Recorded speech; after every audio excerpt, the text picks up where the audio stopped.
শরীরে এটা কাঁচামরিচ খেতে রেডি রেডি কর। আমরা এখন নদীর পাড়ে যাত্রা পথে অনেকটা পথ অতিক্রম করে ফেলেছি। এখন আমরা এসে গেছি। দেখেন অনেকটা পথ এসে আসার পর দেখি কি দুই পাশে কাঁচামরিচ, যে কাঁচামরিচ আপনারা কিছুদিন পরেই 200-400 টাকা কেজি কিনবেন এবং ইয়ে করবেন। কত সুন্দর কাঁচামরিচের বাগান, একদম এই বিস্তৃত জমি ধরে। এই বাম পাশে আবার দেখেন মিষ্টি আলু গাছের গাছ লাগানো হয়েছে, মিষ্টি আলু গাছের ক্ষেত। একটুখানি এই দাগের বাইরে আসলেই দেখবেন এখানে রয়েছে বাদামের ক্ষেত। আমাদের দক্ষিণাঞ্চলের এই মাটি এতটাই খাঁটি যে আপনি যাই রোপণ করবেন, যাই লাগাবেন সব কিছু হবে ইনশাল্লাহ। মাটিটা কী সুন্দর দেখেন, নিজের চোখে উর্বর মাটি। এই উর্বর মাটিতে যা চাষ করবেন তাই হবে। যাচ্ছিলাম আমরা নদীর পাড়ে গোসল করার জন্য। নতুন বাড়ি বেঁধেছে, বাম পাশে একটা সুন্দর বাড়ি, আর এই ডান পাশে রয়েছে ডোবা বা আমাদের এলাকায় বলে আঞ্চলিক ভাষায় ব্যার। এই ব্যারের পানি দেখি পরিষ্কার, কারণ ডাইরেক্ট নদী থেকে এসে জমছে। ওরে মাওলা, এটা কি তুমি খেয়াল করতে পারছো?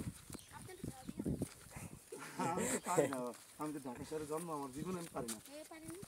হেও জীবনে প্রথম আসছে, কোনোদিন হয়নি। দেখতে আনছি ঢাকা শহর থেকে, দেখি তো কীভাবে খেয়াল দিয়ে। হ্যাঁ, ব্লগ এমনি নিজস্ব ছাড়বো না আমি, ভালো লাগলে পরে দেখা যাবে। কি সুন্দর আঞ্চলিকভাবে গ্রামের মানুষরা স্বাধীনভাবে অক্সিজেনের যে বাতাসটা কত সুন্দরভাবে। হ্যাঁ, এইখান থেকে খেয়া দিব। এখন এই যে দেখো কীভাবে খেয়া দেয়।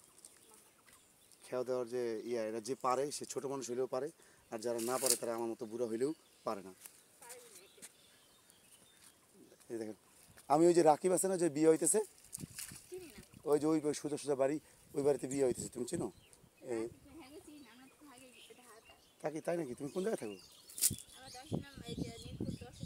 হ্যাঁ হ্যাঁ, আমার বাড়ির কাছে থাকো তুমি। আমরাও তো মিরপুর 14 নম্বর থাকি। আচ্ছা যাক, ভালো হয়েছে। তোমার বাড়ি কোনটা? ও, আর ওই যে দফাদার বাড়ি আছে না, আমাকে দুলাভাই বাড়ি। খেয়াল দিব না, চলেন। দিব দিব দিব না, এখনই দিব একটা। যাই হোক, এটাই মজা, এই স্মৃতিগুলোই মনে থাকবে সারা জীবন। এটা জাল ধুইতেছে এখন, বুঝছো, যে একটু পরিষ্কার করে তারপর খেয়ে দিব। কোনো কিছু পাওয়া যায়? মাছ পাওয়া গেছে। হ্যাঁ, ও তুমিও ঢাকা থেকে আসছো? দুদিনই ঢাকা থেকে। আর এই জন্য একটু খেয়াল দিতে পারে না।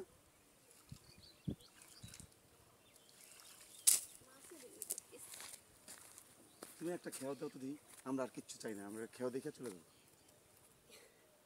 কি সুন্দর করে যারা পারে, আমিও পারি, কিন্তু এমনি করতে হয়, এমনি করতে হয়। এই দেখ ধরার নিয়মটা মামুন।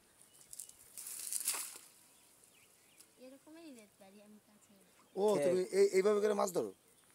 এইভাবে তাহলে কিভাবে মাছ ধরো, উঠবে কিভাবে?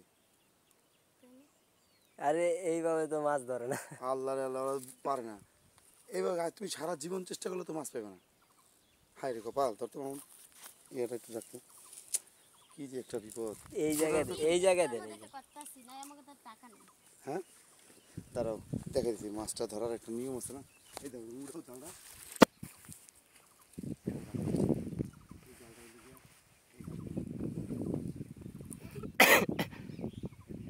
এই সাইডে দেন ভাই।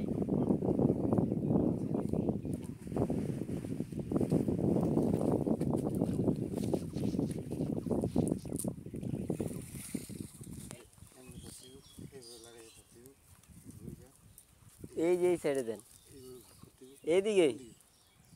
না ওদিকে কি আছে? এখান থেকে যদি মারো তাহলে কি এত দূর যাইব? এই জায়গায় দেওয়া যায়। এই যে এইটা আছে, এইটা আছে, কাটা কোটা বা কাটা কোটা যদি থাকে তুমি কিভাবে? না এই যে এইটা আছে, এই যে নামে ওই যে নাম, আপনি নামেন। ওই জায়গায় আমি নামে দেওয়া উচিত, কিন্তু ওই জায়গায় আমি গেলে পড়ে যেতে পারি। এই এমনি মামুন, আপনিও পরে দেবেন। হ্যাঁ হেভি হয়েছে, তুই ধরছস, কিন্তু আমার সুতা তো, এটা সুতা আগে লাগাই লাইতে হয়। এখন উঠে দেন। দেখা যায়, তুমি আমার হাত ধরতেছি দাও। হ্যাঁ হ্যাঁ হ্যাঁ, রে কপাল, এটা ধরতেই হতো। এটা লাঠি লো, ওই যে ভাইসা রয়েছে, একটা লাঠি লো, তাহলে ওই যে লাঠির অভাব নাই।